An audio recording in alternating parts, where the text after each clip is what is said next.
Hi hello friends, welcome to சாமோரி designer. இன்றைக்கி என்ன நியூ ஸ்டிச்சுன்னு பார்த்துடலாமா? வாங்க வீடியோக்குள்ளே போகலாம். இன்றைக்கி நம்ம ரிங் நாட் எப்படி போகிறதா பார்க்க போகிறோம். நீங்கள் ப்ரொஃபஷ்னலாக ஆரி ஒர்க் கற்றுக்கணும்னு நினச்சிங்க நம்ம சேனலை மறக்காமல் ஃபாலோ பண்ணிக்கோங்க. நான் போகிற ரெகுலரான வீடியோ நீங்கள் ஃபாலோ பண்ணிங்கன்னா கண்டிப்பாக உங்களால் ஈஸியாக ஆரி ஒர்க் கற்றுக்க முடியும். வீடியோ ஸ்கிப் பண்ணாமல் பாருங்கள், அப்போ தான் நான் சொல்கிறதும் கண்டிப்பாக உங்களுக்கு புரியும். உங்களுக்கு புரியலன்னா கமெண்ட் பண்ணுங்கள், நான் மறுபடியும் உங்களுக்கு எக்ஸ்பிளைன் பண்ணுவேன் கண்டிப்பாக.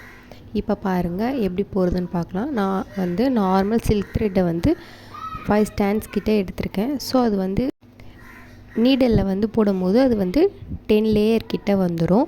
இப்போ நீங்கள் ஆல்ரெடி ஃப்ரெஞ்ச் நாட் எப்படி போகிறதுன்னு உங்களுக்கு தெரியும். சேம் மெத்தட் அதே மாதிரி தான். இப்போ நீங்கள் நீடலில் உள்ளே குத்தி எடுக்கும்போது ஃப்ரெஞ்ச் நாட்டுக்கு என்ன பண்ணுவீங்கன்னா, நீடலை கீழே அப்படியே பிடிச்சி இழுத்திங்கனாலே ஃப்ரெஞ்ச் நாட்டு விழுந்துடும்.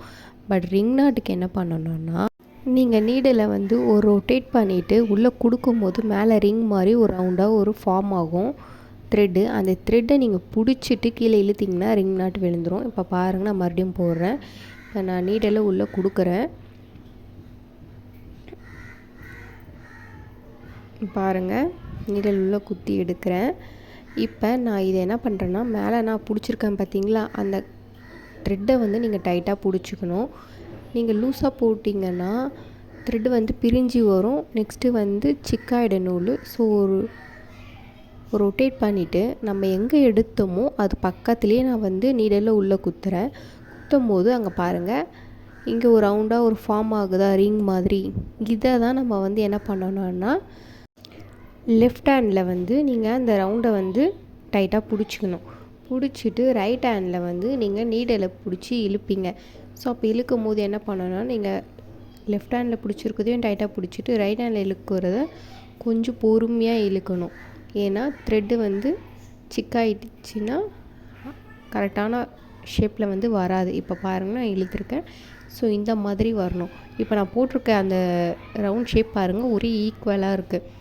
ஸோ இப்போ நான் மறுபடியும் பாருங்கள், நீங்கள் கொஞ்சம் லூஸ் ஃபிட்டிங்னாலும் அந்த த்ரெட்டு பிரிஞ்சு வந்துடும். பிரிஞ்சு வந்துடுச்சுன்னா ஸோ இந்த மாதிரி ரிங் ஷேப்பில் வராது, பார்க்க அன்ஈவனாக இருக்கும். பாருங்கள், ஒரு ரொட்டேட் தான் பண்ணுறோம். ரொட்டேட் பண்ணிவிட்டு நம்ம எங்கே நீடலை எடுத்தோமோ அது பக்கத்துலேயே மறுபடியும் அந்த நீடலை உள்ளே குத்துறோம்.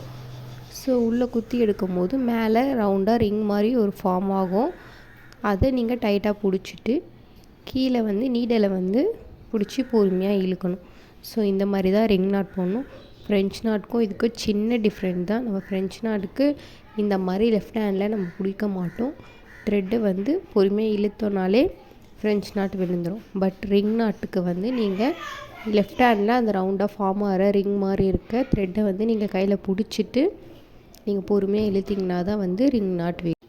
உங்களுக்கு நான் சொல்கிறது புரியலன்னா கமெண்ட் பண்ணுங்கள். 2 or 3 டைம்ஸ் கிட்ட நல்லா ப்ராக்டிஸ் பண்ணுங்கள். ஸோ சில்க் த்ரெட்டில் நீங்கள் எந்த அளவுக்கு கொஞ்சம் திக்னஸாக எடுக்கிறீங்களோ அந்த அளவுக்கு பார்க்க நல்லாயிருக்கும். இப்போ பாருங்கள், நான் இதில் காமிச்சிருக்கேன். இப்போ நான் எடுக்கும்போது லூஸ் ஆச்சு. ஸோ அந்த மாதிரி இருக்கக்கூடாது. நீங்கள் என்ன பண்ணலான்னா, அந்த த்ரெட்டை ஒரு வாட்டி ரொட்டேட் பண்ணிவிட்டு கூட நீங்கள் இந்த மாதிரி உள்ளே குத்துனீங்கன்னா கரெக்டாக வரும். ஸோ நல்லா ட்ரை பண்ணுங்கள். இந்த மாதிரி பாருங்கள், பிரிஞ்சு வரக்கூடாது.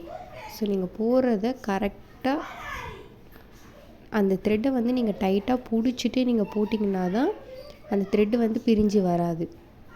ஸோ ட்ரை பண்ணி பார்த்துட்டு எனக்கு கமெண்ட் பண்ணுங்கள். புரியலன்னா மறுபடியும் கேளுங்க, நான் எக்ஸ்பிளைன் பண்ணுறேன். வீடியோ ஸ்கிப் பண்ணாமல் பாருங்கள், மறக்காமல் சப்போர்ட் பண்ணுங்கள். நான் உங்களுக்கு ஷார்ட் வீடியோவில் எப்படி போடணுன்றதை நான் கொடுக்குறேன். உங்கள் ஃப்ரெண்ட்ஸ் அண்ட் ஃபேமிலியில் யாராச்சும் ஆரி ஒர்க் கற்றுக்கணும், பட் ஃப்ரீயாகவே கற்றுக்கணும் அப்படின்னு நினச்சிட்டு யாராச்சும் இருந்தாங்கன்னா அவங்களுக்கு இந்த வீடியோவை கண்டிப்பாக ஷேர் பண்ணுங்கள். உங்களுக்கு யூஸ் ஆகுனாலும் கண்டிப்பாக வேறு யாருக்காச்சும் யூஸ் ஆகும். தேங்க்ஸ் ஃபார் வாட்சிங்.